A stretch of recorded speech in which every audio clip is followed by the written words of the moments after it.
وہ سوئے لازار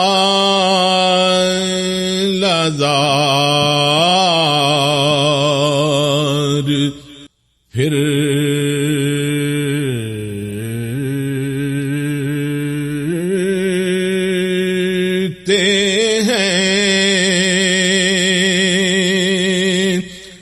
الحمدللہ رب العالمین والصلاة والسلام علی سید الانبیاء والمرسلین علیہ وعلی آلہ واصحابہ اجمعین اما بعد فاعوذ باللہ من الشیطان الرجیم بسم اللہ الرحمن الرحیم۔ معزز سامعین و ناظرین، آپ کا میزبان محمد ایوب اعوان حاضر خدمت ہے۔ آپ جامعہ قادریہ رضویہ ٹرسٹ فیصل آباد کا یوٹیوب چینل دیکھ رہے ہیں۔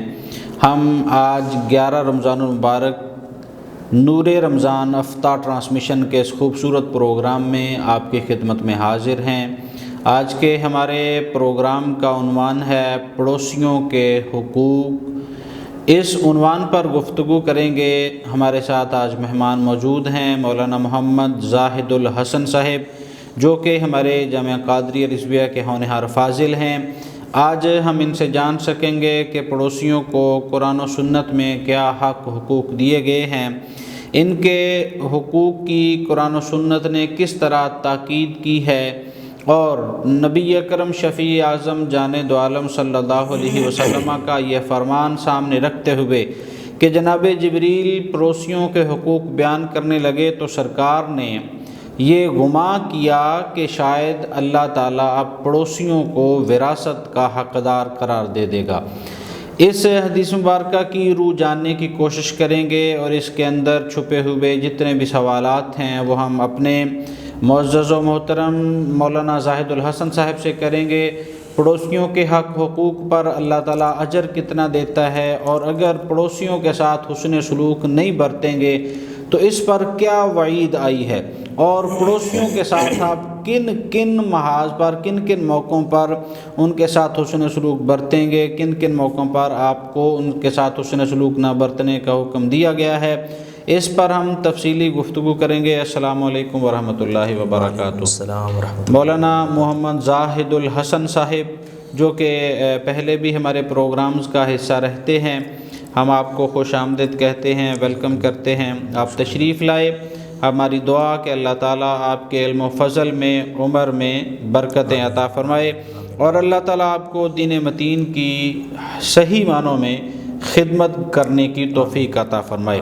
جیسا کہ میں نے عرض کیا کہ آج کے ہمارے پروگرام کا عنوان ہے کہ پڑوسیوں کے ساتھ حسن سلوک، ان کے حق حقوق کیا ہیں۔ اس پر آپ گفتگو ارشاد فرمائیں کہ قرآن و سنت میں پڑوسیوں کے متعلق کیا ارشاد ہوا ہے، پھر بالترتیب ہم اپنے اگلے سوالات آپ کی بارگاہ میں پیش کریں گے۔ جی بالکل، جس طرح آپ نے فرمایا کہ قرآن مجید میں اور احادیث نبوی میں پڑوسیوں کے متعلق بہت زیادہ تاکیدیں بیان کی گئی ہیں، ان کے ساتھ حسن سلوک کرنا، حسن اخلاق سے پیش آنا، ان کی ضروریات کا خیال رکھنا۔ اسی طرح اللہ رب العزت نے قرآن مجید کے اندر بھی پڑوسیوں کے متعلق حکم ارشاد فرمایا۔ سورۃ النساء میں ارشاد فرمایا وَاعْبُدُوا اللَّهَ وَلَا تُشْرِكُوا بِهِ شَيْئًا وَبِالْوَالِدَيْنِ إِحْسَانًا وَبِذِي الْقُرْبَى وَالْيَتَامَى وَالْمَسَاكِينِ وَالْجَارِ ذِي الْقُرْبَى وَالْجَارِ الْجُنُبِ وَالصَّاحِبِ بِالْجَنبِ وَابْنِ السَّبِيلِ وَمَا مَلَكَتْ أَيْمَانُكُمْ إِنَّ اللَّهَ لَا يُحِبُّ مَنْ كَانَ مُخْتَالًا فَخُورًا۔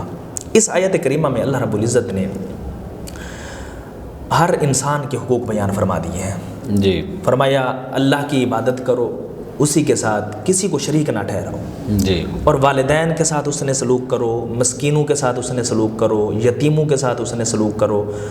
جو دو چیزیں آج ہمارے ٹاپک کے ریلیٹڈ ہیں، اللہ رب العزت نے فرمایا کہ اپنے پڑوسیوں کے ساتھ بھی حسن سلوک کرو۔ والجار ذی القربہ، ماشاءاللہ، جو آپ کے پڑوسی ہیں، جو آپ کے قریبی پڑوسی ہیں، ان کے ساتھ بھی حسن سلوک کرو، اور جو آپ کے اجنبی پڑوسی ہیں جن کو آپ جانتے بھی نہیں، ایک تو رشتہ دار آپ کے پڑوسی بن گئے، خونی رشتے والے آپ کے پڑوسی بن گئے، ان کے ساتھ حسن سلوک کرنے کا حکم دیا گیا۔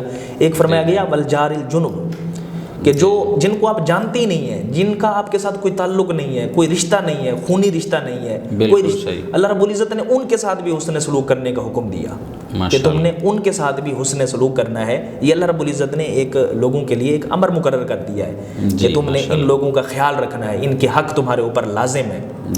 اسی طرح روایت میں آتا ہے، حضرت عائشہ صدیقہ رضی اللہ تعالی عنہ روایت کرتی ہیں کہ حضور علیہ الصلوۃ والسلام کو بار بار حضرت جبرائیل علیہ الصلوۃ والسلام پڑوسیوں کے متعلق تلقین کرتے رہے، جس طرح کہ آپ فرما رہے تھے، بار بار تلقین کرتے رہے۔ حضور علیہ الصلوۃ والسلام نے فرمایا کہ مجھے خدشہ ہونے لگا کہ کہیں اللہ رب العزت پڑوسیوں کو میری وراثت میں حصے دار نہ بنا دے۔ اللہ اللہ اللہ، اتنا خیال رکھا گیا، اتنی تاکید فرمائی گئی کہ پڑوسیوں کے ساتھ آپ نے اس قدر حسن سلوک رکھنا ہے۔ اور پھر دیکھیں، پڑوسیوں کے ساتھ جو حسن سلوک ہے یہ اسلام کا ایک بہت زبردست قاعدہ ہے اور یہ جو قاعدہ اور کلیہ صرف آپ کو اسلام میں ملے گا کہ صرف ایک فرد کے ساتھ حسن سلوک نہیں کرنا، بلکہ اگر ایک ملک دوسرے ملک کا پڑوسی ہے تو وہاں پہ بھی یہ حسن سلوک کا حکم دیا گیا ہے کہ وہاں پر بھی آپ نے دیکھا ہے کہ آپ اپنے ملک کے کیا حقوق ہیں، ملک کے کیا حقوق ہیں۔ اللہ اللہ اللہ، تو یہ اسلام خوبصورت نظریہ ہے اسلام کا کہ کسی آپ کو مذہب میں نہیں ملے گا یہ نظریہ، بے شک۔ اور پھر جو دوسری چیز ہے، اسلام نے کوئی قید نہیں لگائی کہ آپ نے بھی پڑوسی آپ کا مسلمان ہو تب آپ نے اس کے ساتھ حسن سلوک کرنا ہے، کافر ہو اس کے ساتھ حسن سلوک نہیں کرنا، دیندار ہو تو حسن سلوک کرنا ہے، بے دین ہو تو حسن سلوک نہیں کرنا، نہیں، کوئی قید نہیں لگائی۔ اسلام صرف پڑوسی ہونا شرط ہے، وہ پڑوسی ہے تو اس کے ساتھ حسن سلوک کرنا ہے، وہ مسلم ہے وہ غیر مسلم ہے، اس کی کوئی قید نہیں ہے۔ اللہ اللہ اللہ، دیندار ہے، بے دین ہے، آپ کے لیے وہ برا ہی کیوں نہیں ہے، ماشاءاللہ، آپ اس کے اخلاق سے تنگ ہی کیوں نہیں ہے، لیکن پھر بھی اسلام نے حکم دیا ہے کہ تم نے اس کے ساتھ حسن سلوک کرنا ہے۔ یہ اسلام کی خوبصورتی ہے۔ اسی طرح ایک ملک دوسرے ملک کا ہمسایہ ہے تو اسلام نے حکم دیا ہے کہ ملک کا وہ ملک کے ساتھ تعلق ہے وہ بھی حسن سلوک پر مبنی ہونا چاہیے، اور یہ خوبصورت پہلو صرف اسلام میں نظر آتا ہے۔ بالکل ایسے ہی، ماشاءاللہ۔ ناظرین، آپ سماعت کر رہے ہیں نور رمضان افطار ٹرانسمیشن۔ ہمارا ساتھ آپ کے ساتھ شام 6 سے 7 بجے تک ہوگا۔ اس 1 گھنٹے کے دوران ہم روزانہ کی بنیاد پہ مختلف موضوعات زیر بحث لاتے ہیں۔ آج کے پروگرام کی اہمیت آپ اس بات سے اندازہ لگا سکتے ہیں کہ مولانا زاہد الحسن نے فرمایا کہ آپ نے پڑوسیوں کے ساتھ حسن سلوک کرنا ہے، وہ بھلے مسلم ہوں یا غیر مسلم ہوں، وہ اسلام کو ماننے والے ہیں تب بھی، اسلام کو نہیں مانتے تب بھی، وہ آپ کے ساتھ اچھے ہیں یا برے ہیں، اس کی بھی کوئی قید نہیں۔ کتنا خوبصورت جملہ کہ وہ آپ کے ساتھ اچھے ہیں یا برے ہیں، آپ کے لیے حکم یہ ہے کہ آپ نے ان کے ساتھ اچھا سلوک کرنا ہے، اچھا برتاؤ کرنا ہے، ان کی برائیوں کے سبب آپ کے ماتھے پہ کوئی شکن نہ آئے۔ اسی گفتگو کا سلسلہ آگے بڑھاتے ہیں۔ مولانا زاہد الحسن صاحب بالترتیب ہمسایوں کے جو حقوق بیان ہوئے ہیں ان پر روشنی ڈالیے۔ جی، ہمسایوں کے حقوق احادیث مبارکہ میں بے شمار بیان کیے گئے ہیں۔ جی، حضرت حسن بصری رضی اللہ تعالیٰ عنہ سے روایت ہے، وہ فرماتے ہیں کہ حضور اکرم صلی اللہ علیہ وآلہ وسلم کی خدمت میں سوال کیا گیا، یا رسول اللہ صلی اللہ علیہ وسلم، ہمسایوں کے کیا حقوق ہیں؟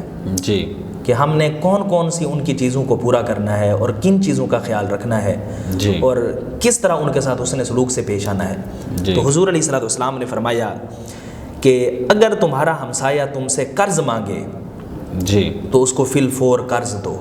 سبحان اللہ۔ اگر تمہارا ہمسایہ ضرورت مند ہے، اسے کسی چیز کی ضرورت ہے، تو حضور علیہ الصلوۃ والسلام نے فرمایا کما حقہ، اس کی ضرورت کو پورا کرو۔ بے شک۔ اور تیسرے نمبر پہ حضور علیہ الصلوۃ والسلام نے فرمایا اگر تمہارا ہمسایہ دعوت کرے اور تمہیں دعوت دے تو اس کی دعوت کو قبول کرو۔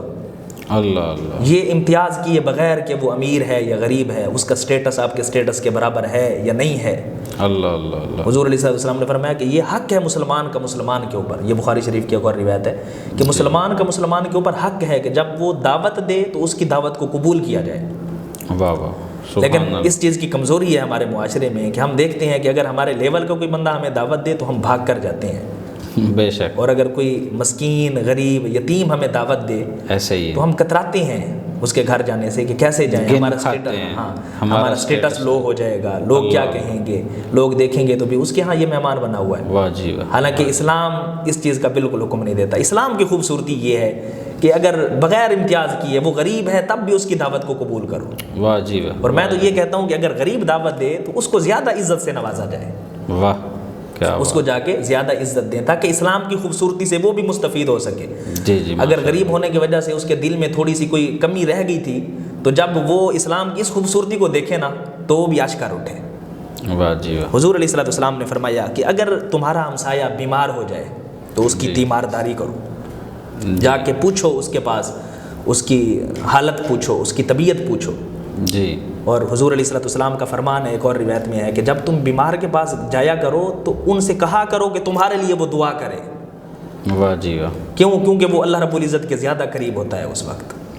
ماشاء اللہ۔ اور حضور علیہ الصلوۃ والسلام نے فرمایا اگر تمہارے ہمسائے کو کوئی برائی پہنچے تو اسے تسلی دو، اگر اسے کوئی بھلائی پہنچے تو جا کر اسے مبارکباد دو۔ صحیح ہے۔ اور حضور علیہ الصلوۃ والسلام نے فرمایا اگر بالفرض تمہارا کوئی ہمسایہ، تمہارا کوئی پڑوسی فوت ہو جائے جی تو اس کی تجہیز و تکفین کا بھی اہتمام کرو۔ واہ واہ واہ۔ لیکن ہمارا معاشرہ اس کے بالکل مخالف چل رہا ہے۔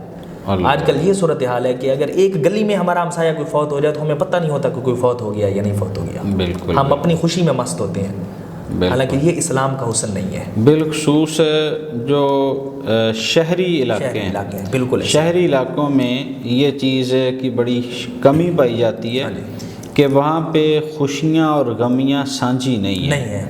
وہاں پہ جس کی خوشی ہے وہ صرف خود ہی سیلیبریٹ کر رہا ہے، جس کی غمی ہے بس اسی کا وہ خود ہی برداشت کر رہا ہے۔ وہ غمی فوتگی کی شکل میں ہو، وہ غمی بیماری کی شکل میں ہو، یا کسی پریشانی کی شکل میں ہو۔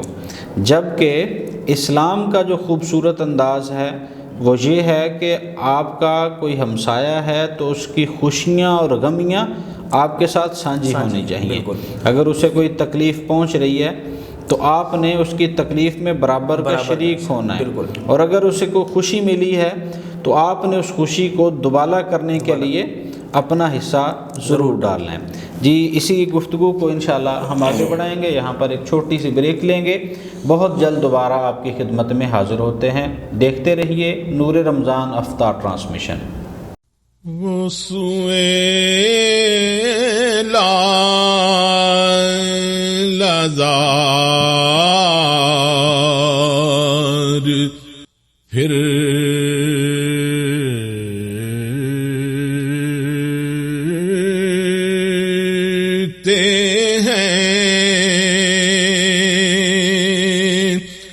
جی ویلکم، خوش آمدید ایک مرتبہ پھر آج 11 رمضان المبارک کے اس خوبصورت پروگرام کے ساتھ کہ پڑوسیوں کے ساتھ حسن سلوک کا اسلام کے اندر کیا نظریہ پایا جاتا ہے، پڑوسیوں کے حق حقوق اسلام نے کیا متعین کیے ہیں، اس پر گفتگو کر رہے ہیں مولانا محمد زاہد الحسن صاحب۔ آج مولانا زاہد الحسن صاحب ہم گفتگو کا سلسلہ آگے بڑھاتے ہیں اپنے بڑے خوبصورت انداز میں۔ جیسا کہ گزشتہ گفتگو میں قرآن و سنت کے ساتھ بھی قرآن مجید میں ہمسایوں کے کیا حقوق ہیں، حدیث مبارکہ میں کیا حقوق ہیں، اس کو آپ نے بیان فرمایا۔ اب آگے گفتگو کا سلسلہ ہم بڑھاتے ہیں کہ پڑوسی کے ساتھ حسن سلوک کرنے پر اللہ تعالیٰ اجر کیا عطا فرماتا ہے، اور اسی میں ہی ہمارا دوسرا سوال یہ ہوگا کہ حسن سلوک نہ کرنے پر وعید کیا آئی ہے، اس کو آپ بیان فرمائیں۔ جی بالکل، بہت ہی زبردست سوال ہے کہ اگر ہم پڑوسی کے ساتھ حسن سلوک کریں گے، جی جب اتنی تاکید کی گئی ہے قرآن و حدیث میں تو آخر اس کے اوپر کچھ نہ کچھ اجر تو رکھا گیا ہے۔ بالکل بالکل۔ اور جب ہم اس سے منہ پھیریں گے، اللہ اور اس کے رسول کے حکم کی نافرمانی کریں گے تو صاف ظاہر ہے اس کے اوپر پھر وعید بھی ہوگی۔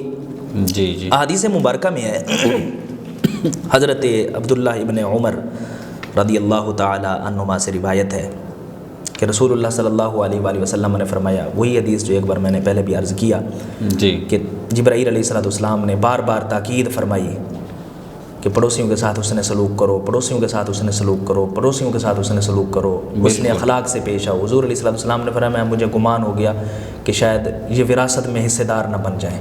جی بے شک۔ یہاں تک کہ اتنا زیادہ ان کو حق دیا گیا ان کے ساتھ حسن سلوک کا۔ اسی طرح حضرت ابو شریح رضی اللہ تعالیٰ عنہ سے روایت ہے، وہ فرماتے ہیں کہ رسول اللہ صلی اللہ علیہ وآلہ وسلم نے فرمایا اللہ کی قسم، اب حضور علیہ السلام نے یہاں پہ قسم اٹھا کے فرمایا، جی فرمایا اللہ کی قسم وہ مومن نہیں ہے، پھر فرمایا اللہ کی قسم وہ مومن نہیں ہے، اللہ اللہ، پھر تیسری بار فرمایا اللہ کی قسم وہ مومن نہیں ہے، تنبیہ فرمائی، تنبیہ فرمائی، 3 بار حضور علیہ السلام نے اللہ کے مبارک نام کی قسم اٹھائی اور پھر فرمایا وہ مومن نہیں ہے۔ جی جی، اب صحابہ حیران ہوئے، پریشان ہوئے کہ حضور علیہ السلام کون سی بات کرنے لگے ہیں۔ عرض کی یا رسول اللہ صلی اللہ علیہ وسلم، کون بندہ ہے جس کے متعلق آپ فرما رہے ہیں کہ وہ مومن نہیں ہے، وہ مومن نہیں ہے، وہ مومن نہیں ہے؟ حضور علیہ السلام نے فرمایا وہ شخص جس کی شرارتوں کی وجہ سے اس کا ہمسایہ محفوظ نہ ہو، اللہ اللہ اللہ، کہ وہ بندہ مومن ہی نہیں ہے۔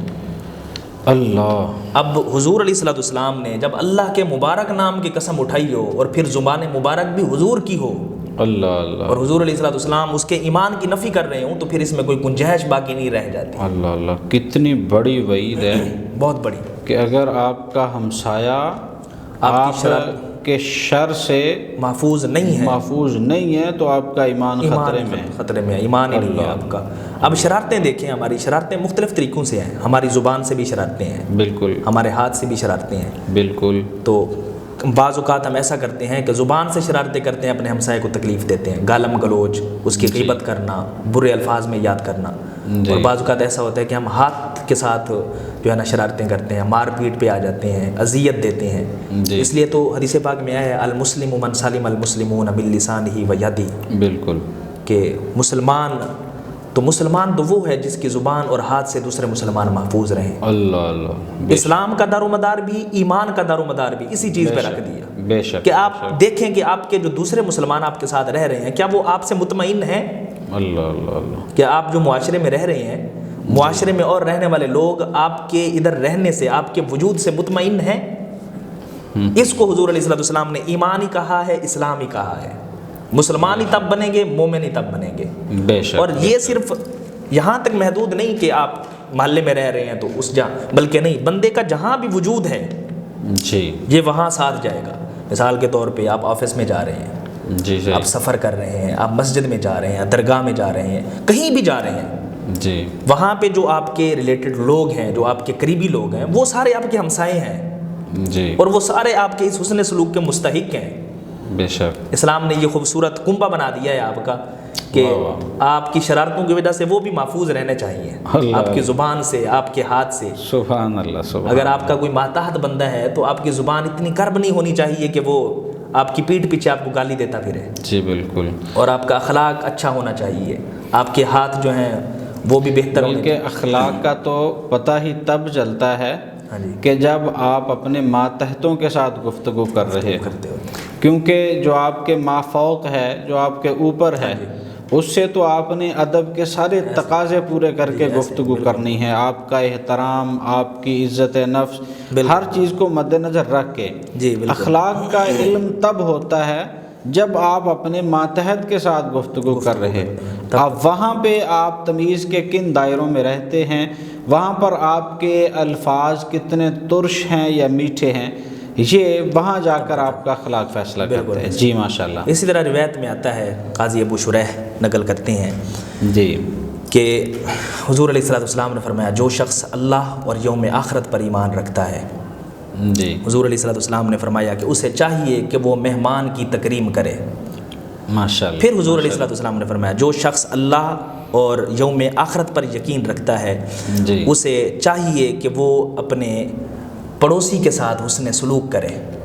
ماشاءاللہ۔ پھر تیسرے نمبر پہ حضور علیہ السلام نے فرمایا جو شخص اللہ اور یوم آخرت پر یقین رکھتا ہے، اسے چاہیے کہ وہ جب بھی زبان سے کلمہ نکالے تو کلمہ خیر نکالے یا پھر خاموش رہے۔ ماشاءاللہ، ماشاءاللہ۔ اب 3 چیزیں حضور علیہ السلام نے فرما دی، اور یہاں پہ بھی وہی چیز ہے کہ اللہ اور آخرت 2 اہم ارکان اسلام کے، جی، کہ ان کے ساتھ حضور علیہ السلام نے ملا دیا ان 2 انسانوں کے حقوق کو، جی، کہ جو بندہ اللہ کو مانتا ہے اور یوم آخرت کو مانتا ہے، اس کے لیے یہ لازم ہے کہ وہ مہمان کی عزت کرے۔ سبحان اللہ۔ یہ نہ ہو کہ مہمان کو دیکھے اور پیٹ پھیر لے۔ واہ واہ واہ۔ اور پھر فرمایا کہ جو اللہ اور یوم آخرت پر ایمان رکھتا ہے، جی، اللہ کو مانتا ہے، دعوے تو ہم سب کرتے ہیں کہ ہم اللہ کو مانتے ہیں، ہم مسلمان ہیں، جی لیکن عملی طور پہ پتہ تب چلے گا جب ہم حضور علیہ الصلوۃ والسلام کے اس حکم کو فالو کریں گے۔ ماشاءاللہ ماشاءاللہ، کہ فرمایا کہ جو پڑوسی کے ساتھ حسن سلوک کرتا ہے وہی ہے جو اللہ اور آخرت کے اوپر ایمان رکھتا ہے۔ اللہ اللہ اللہ۔ پھر حضور علیہ الصلوۃ والسلام نے فرمایا کہ جو بندہ اللہ اور یوم آخرت پر یقین رکھتا ہے وہ جب بھی بولے تو زبان سے کلمہ خیر نکالے، اللہ، مگر نہ خاموش رہے۔ اب دیکھیں حدیث پاک پڑوسی کے ساتھ اس نے سلوک کرے، جی بولے تو زبان سے کلمہ حق نکالے، کلمہ خیر نکالے، شر نہ ہو۔ جی بالکل، وہ حدیث پاک میں آیا ہے نا، حضور علیہ الصلوۃ والسلام نے فرمایا کہ تم مجھے 2 چیزوں کی ضمانتیں دے دو، میں تمہیں جنت کی ضمانت دیتا ہوں۔ جی جی، من یضمن لی ما بین لحییہ وما بین رجلیہ۔ تو حضور علیہ السلام نے یہ 2 چیزیں فرمایا، اپنے جو 2 جبڑوں کے درمیان ہے زبان، بے شک، اور جو 2 ٹانگوں کے درمیان ہے آپ کی شرم کا، آپ ان 2 چیزوں کی ضمانت دے دو کہ ان کو آپ نے حفاظت کے ساتھ استعمال کرنا ہے، بے شک۔ تو اللہ کے محبوب نے دنیا میں ہوتے ہوئے بندے کو جنت کی ضمانت دے دی۔ تو یہ زبان ہی ہے، زبان اور ہاتھ ہیں بندے سے، جس سے بندہ دوسروں کو تکلیف پہنچاتا ہے اور اپنے لیے جہنم کماتا ہے۔ بے شک بے شک۔ وہ ایک بزرگ، ایک کہاوت مجھے یاد آ گئی، ایک بزرگ کے متعلق ہے، ان کو ان کی والدہ نے بھیجا کہ جاؤ بیٹا ہانڈی بنانی ہے، کہیں سے آگ لے آؤ۔ ماشاءاللہ۔ وہ باہر نکلے، کافی دیر گزر گئی، واپس نہ آئے۔ جب کافی دیر کے بعد واپس آئے تو ماں پوچھتی ہے بیٹا آگ لائے ہو؟ تو وہ رو کے کہتے ہیں کہ اماں آگ، میں تو جہنم تک گیا، مجھے کسی نے آگ نہیں دی۔ ماں حیران ہو کے پوچھتی ہے کہ بیٹا جہنم تک گیا، کسی نے آگ نہیں دی؟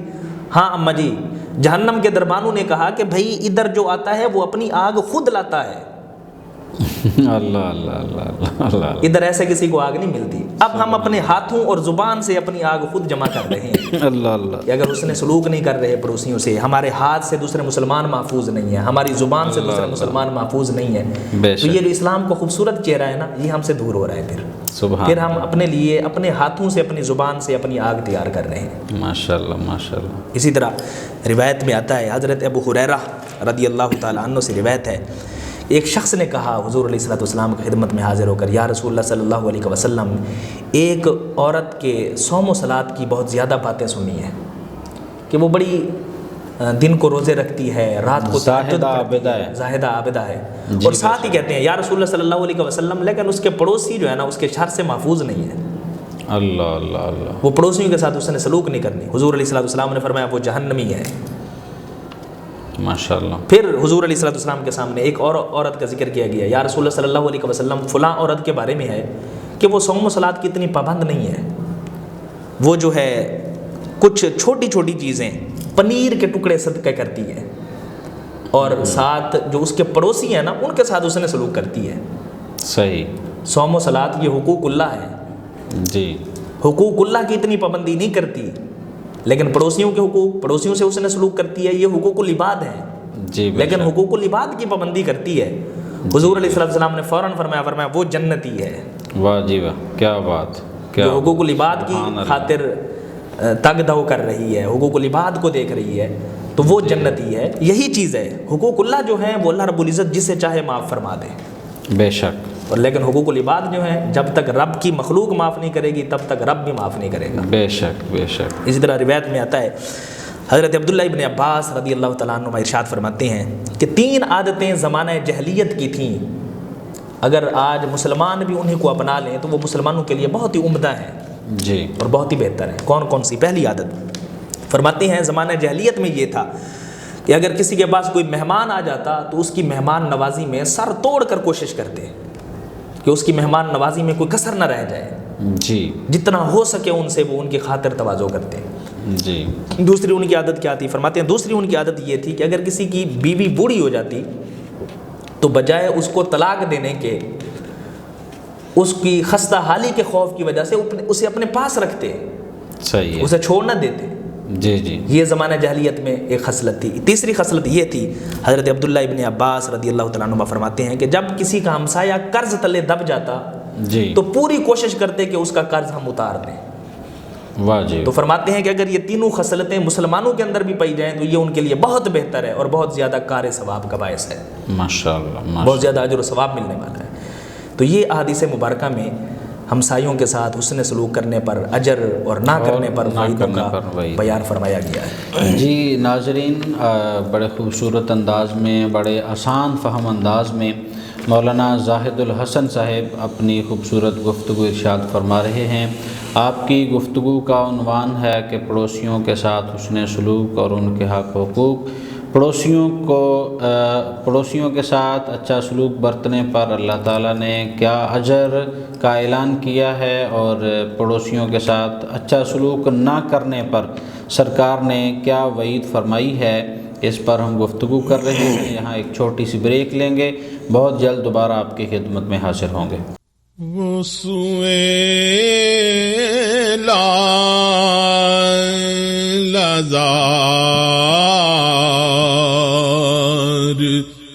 پھر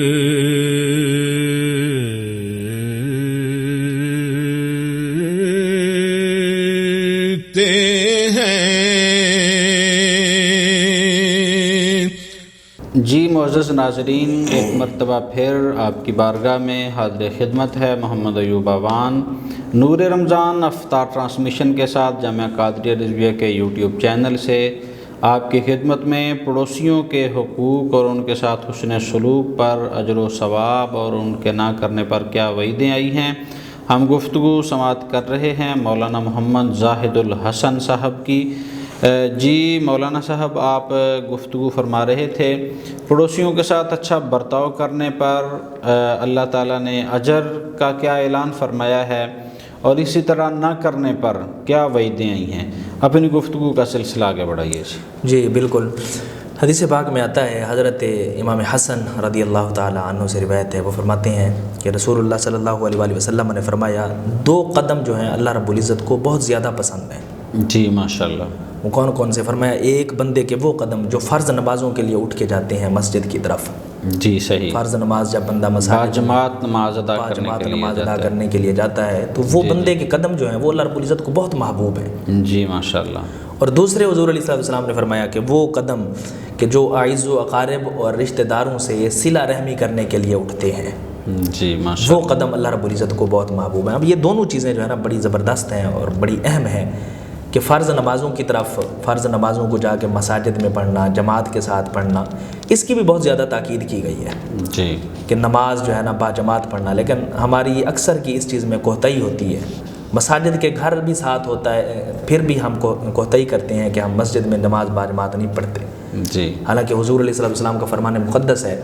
آپ صلی اللہ علیہ وسلم نے فرمایا، روایت میں آتا ہے عشاء کی نماز کے متعلق یا فجر کی نماز کے متعلق، 2 روایتیں۔ حضور علیہ السلام نے فرمایا میرا دل کرتا ہے کہ میں اپنے مصلی پہ اپنے چچا عباس کو کھڑا کر دوں، جی، اور جو لوگ با جماعت نماز پڑھنے کے لیے نہیں آتے میں ان کے گھروں کو جا کر آگ لگا دوں۔ اللہ اللہ اللہ۔ اور حضور علیہ السلام نے فرمایا کہ مجھے ان کے گھروں میں رہنے والے بچوں اور عورتوں کا خیال نہ آتا تو میں ان کے گھروں کو جا کر آگ لگا دیتا۔ اللہ اللہ اللہ اللہ۔ کہاں وہ جوش رحمت طائف کے میدانوں میں جی جی کہ ظلم و ستم کر رہے ہیں، لیکن حضور علیہ السلام کے ہاتھ مبارک پھر بھی دعا کے لیے اٹھ رہے ہیں ماشاءاللہ۔ اور ادھر نماز با جماعت نہ پڑھنے والوں کے لیے حضور علیہ السلام اتنے غصے میں ہیں، جلال میں ہیں کہ فرماتے ہیں کہ میں ان کے گھروں کو آگ لگا دوں۔ تو اس لیے فرمایا کہ یہ اللہ رب العزت کو بہت زیادہ محبوب ہے یہ قدم، بے شک، کہ جب بندہ اپنے قدم کے اوپر چل کر اللہ رب العزت کے گھر میں جا کے نماز با جماعت پڑھنے کے لیے جاتا ہے تو جہاں سے نکلتا ہے وہاں سے فرشتے اس کے اوپر رحمت کے سائے کر دیتے ہیں اور اس کے اوپر رحمتیں بھیجنا شروع کر دیتے ہیں۔ سبحان اللہ۔ جب تک اللہ کے گھر میں بیٹھا رہتا ہے تو فرشتے اس کے اوپر رحمتوں کا نزول کرتے رہتے ہیں، دعائیں کرتے رہتے ہیں اس کی مغفرت کی۔ جب جاتا ہے تو یہ قدم اللہ رب العزت کو بہت پسند ہے۔ اور پھر جو قدم بندہ چل کر جاتا ہے اپنے رشتہ داروں کے ساتھ حسن سلوک کرنے کے لیے، ہمسایوں کے ساتھ حسن سلوک کرنے کے لیے، صلہ رحمی کرنے کے لیے، تو وہ قدم بھی اللہ رب العزت کو بہت پسند ہے ماشاءاللہ۔ اسی طرح روایت میں آتا ہے کہ جو شخص 5 باتوں کا ہر وقت خیال رکھتا ہے اللہ رب العزت اسے مضبوط پہاڑوں جیسا ثواب عنایت فرماتا ہے ماشاءاللہ۔ وہ کون سی 5 باتیں؟ فرمایا گیا کہ ایک یہ کہ جو ہر وقت ہمیشہ اکثر طور پہ تھوڑا یا بہت صدقہ کرتا رہتا ہے، کچھ نہ کچھ اس کے پاس ہے، اس نے اس کو صدقہ کر دیا، کسی غریب مسکین اس کے جو مستحق ہے اس کو دے دیا، تو وہ بھی اللہ رب العزت کی ہاں سے، اللہ رب العزت کی بارگاہ سے پہاڑوں جیسے ثواب کا مستحق بنتا رہتا ہے۔ اور دوسرا وہ کہ کم یا زیادہ جو صلہ رحمی کرتا رہتا ہے، پڑوسیوں کے ساتھ اس نے سلوک کرتا رہتا ہے، رشتہ داروں کے ساتھ اس نے سلوک کرتا رہتا ہے، باقی جو اس کے ماتحت لوگ ہیں ان کے ساتھ اس نے سلوک کرتا رہتا ہے، حسن اخلاق سے پیش آتا رہتا ہے، اللہ رب العزت اسے بھی پہاڑوں جیسا مضبوط ثواب عنایت فرماتے رہتے ہیں۔ اور فرمایا تیسرا وہ جو مسلسل اللہ رب العزت کی راہ میں جہاد کرتا رہتا ہے، کبھی زبان سے جہاد کر رہا ہے، کبھی علم سے جہاد کر رہا ہے، ماشاءاللہ، کبھی تلوار سے جہاد کر رہا ہے. تو یہ بہت سی صورتیں ہیں جہاد کرنے کی. جس صورت میں بھی بندہ جہاد کرتا رہے اللہ رب العزت اس بندے کو اس کا اجر عنایت فرماتے رہتے ہیں. جی اور جہاد بالعلم جو ہے اس لیے اس کو کہا گیا کہ یہ جہاد کی اعلیٰ قسم ہے. جی علم کے ذریعے جہاد کرنا، کہ لوگ اگر اسلام سے دور ہٹ رہے ہیں تو علم کے ذریعے ان کو ایسی ترغیب دینا کہ وہ اسلام کے ساتھ جڑ جائیں، اسلام کی محبت کو اپنے سینوں میں بٹھا لیں، حضور علیہ الصلوۃ والسلام کی تعلیمات کو فالو کرنا شروع کر دیں، اللہ اور اس کے رسول کی محبت اور اتباع میں آ جائیں. تو یہ بھی جہاد ہے. علم کے ذریعے کوئی جہاد کر رہا ہے، کوئی زبان کے ذریعے برائی کو روک رہا ہے، تو یہ بھی جہاد ہے. اس پر بھی اللہ رب العزت پہاڑوں جیسے ثواب عنایت فرماتے ہیں. اور چوتھا وہ شخص فرمایا جو ہر وقت باوضو رہتا ہے. ماشاءاللہ، باوضو رہنے والے کو بھی بہت زیادہ اجر و ثواب ملتا رہتا ہے. اور اسے باغ میں آتا ہے حضرت بلال حبشی رضی اللہ تعالی عنہ کے متعلق حضور علیہ الصلوۃ والسلام نے فرمایا کہ بلال کون سا ایسا عمل کرتے ہو کہ میں نے جنت میں تمہارے قدموں کی آہٹ اپنے بھی آگے سنی ہے. اللہ سبحان اللہ. عرض کرنے لگے یا رسول اللہ صلی اللہ علیہ وسلم مجھے تو کوئی ایسا عمل یاد نہیں ہے کہ جو میں کرتا ہوں اور اس کے کرنے کی وجہ سے میں آپ کے آگے جنت میں ہوں، لیکن یا رسول اللہ ایک عمل مجھے یاد آتا ہے کہ جب بھی میرا وضو ٹوٹتا ہے نا میں وضو کر لیتا ہوں، ماشاءاللہ، ہر وقت باوضو رہتا ہوں. تو یہ باوضو رہنے کے بہت سے فوائد ہیں کہ بندہ ہر وقت باوضو رہے. نہیں پتہ کب روح نکل جائے، ایسے ہی ہے، لیکن جب بھی روح نکلے تو بندہ باوضو بندہ باوضو ہو. ماشاءاللہ، جب باوضو ہو اس کی روح نکلے گی تو پھر اللہ رب العزت ڈھیروں اجر و ثواب. اور پانچواں وہ کہ جو والدین کی فرما برداری کرتا رہتا ہے. ماشاءاللہ، والدین کے ساتھ حسن سلوک کی بھی بہت زیادہ تاکید ہے. جہاں پہ بھی اللہ رب العزت نے اپنی عبادت کا حکم دیا ہے نا، جی وہاں پہ اللہ رب العزت نے والدین کے ساتھ حسن سلوک کا ضرور حکم دیا ہے. ماشاءاللہ، ماشاءاللہ. یہ اجر و ثواب ہے جو حسن سلوک کرتے ہیں، حسن اخلاق سے پیش آتے ہیں ہمسایوں کے ساتھ. جی جی. اور پھر وعیدوں کا بھی ذکر کیا گیا. تو اس میں حضرت یہ بھی ارشاد فرمائیں بعض اوقات ہم چاہتے ہوئے بھی کسی پڑوسی کے ساتھ حسن سلوک نہیں کر پاتے. اس کے پیچھے وجہ یہ آ جاتی ہے کہ وہ پڑوسی کسی بھی صورت آپ کے ساتھ کمپرومائز کرنے کو تیار نہیں ہے. وہ اس قدر برا ہے کہ اگر آپ اس کے ساتھ حسن سلوک کرتے ہیں تو وہ اس کو بھی غلط نگاہ سے دیکھتا ہے. ایسے پڑوسی کا کیا علاج ہے؟ اس کے ساتھ حسن سلوک کا کیا حکم آیا ہے؟ جی، اگر پڑوسی بالفرض برا ہے، جی، ہمارے جذبات کو نہیں سمجھتا، ہم اس کے ساتھ حسن سلوک کرتے ہیں پھر بھی وہ نہیں، تو اس کے اوپر بندے کو صبر کرنا چاہیے. صحیح. صبر کر کے اللہ رب العزت کے ہاں سے اجر کی امید رکھے. پھر بھی اس بندے کو یہ حق نہیں پہنچتا کہ اگر پڑوسی برا کر رہا ہے تو اس کے ساتھ یہ برا کرنا شروع کر دیں. اچھا. نہیں، اس کے ساتھ بھی حسن سلوک کا ہی درس اسلام دیتا ہے کہ اگر پڑوسی برا ہے تو کوئی نہیں، تجھے تو یہ خبر پہنچ چکی ہے، اسلام کی تعلیم تیرے پاس تو ہے کہ تو نے اس کے ساتھ حسن سلوک کرنا ہے، تو بھی اس کے ساتھ برا عمل کر کے اس جیسا نہ بن بلکہ اس سے مختلف بن. اس طرح حضور علیہ السلام کا فرمان مقدس بھی ہے. جی. حضرت ابو ہریرہ رضی اللہ تعالیٰ عنہ روایت کرتے ہیں، سنن ابو داود کی روایت ہے، فرماتے ہیں کہ ایک شخص حضور علیہ السلام کی بارگاہ میں حاضر ہوا اور عرض کی یا رسول اللہ صلی اللہ علیہ وسلم میرا جو پڑوسی ہے نا وہ بہت برا ہے، ٹھیک ہے، میں اس کے شر سے محفوظ نہیں ہوں. جی. حضور علیہ السلام نے فرمایا جاؤ صبر کرو.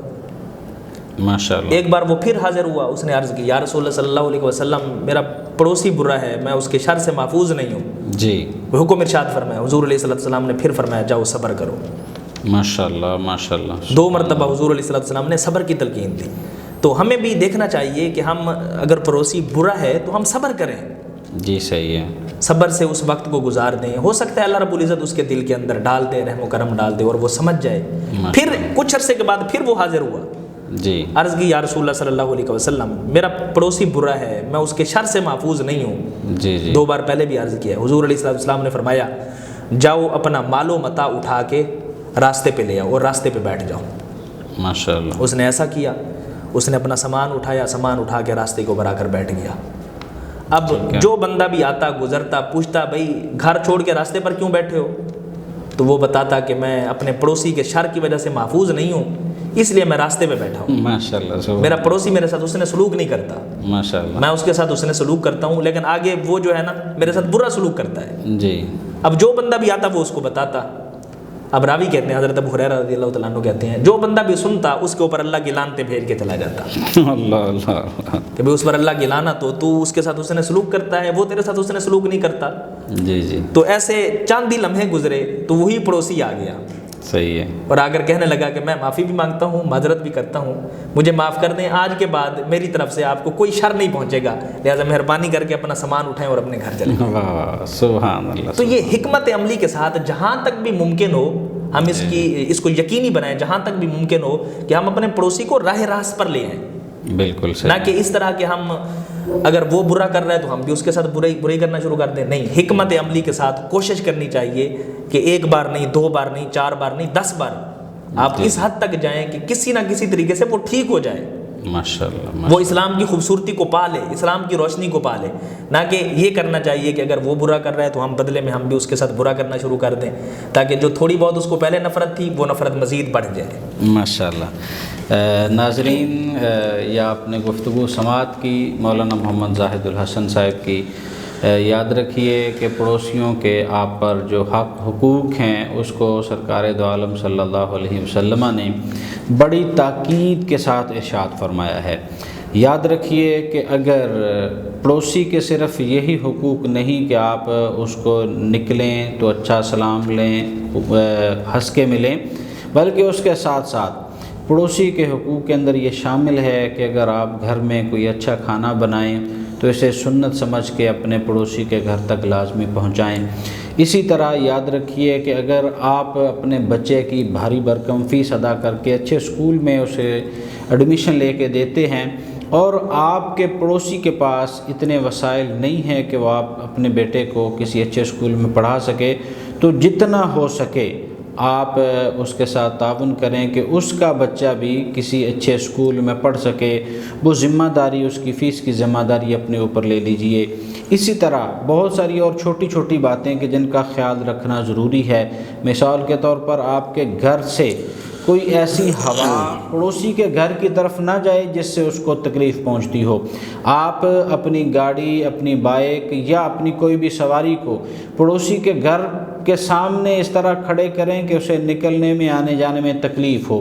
آپ گھر کے اندر 2-4 جوان موجود ہیں، آپ اپنے گھر کے دروازے پر بھی اس وجہ سے نہ بیٹھیں کہ پڑوسی کے گھر والوں کو، خواتین کو نکلتے ہوئے تکلیف پہنچے۔ یاد رکھیے کہ آپ اپنے گھر سے کوڑا کرکٹ اکٹھا کر کے کہیں پڑوسی کے گھر کے سامنے پھینک کر اس کو تکلیف تو نہیں پہنچا رہے۔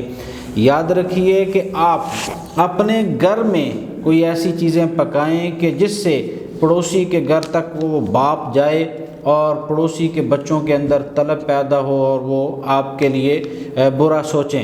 یاد رکھیے کہ پڑوسیوں کے ساتھ آپ خیر بھلائی کو اس قدر آگے بڑھائیے، اپنا حسن سلوک والا ہاتھ اس قدر آگے بڑھائیے کہ وہ دنیا میں بھی اور آخرت میں بھی آپ کے لیے اجر و ثواب کا سبب بنے اور نجات کا سبب بنے۔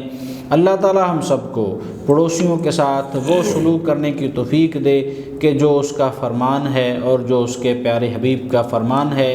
یہیں پہ اپنی گفتگو کو سمیٹتے ہیں، کل انشاءاللہ العزیز اسی وقت دوبارہ آپ سے ملاقات ہوگی۔ اپنے میزبان محمد ایوب اعوان کو اجازت دیجیے۔ اللہ حافظ و نگہباں۔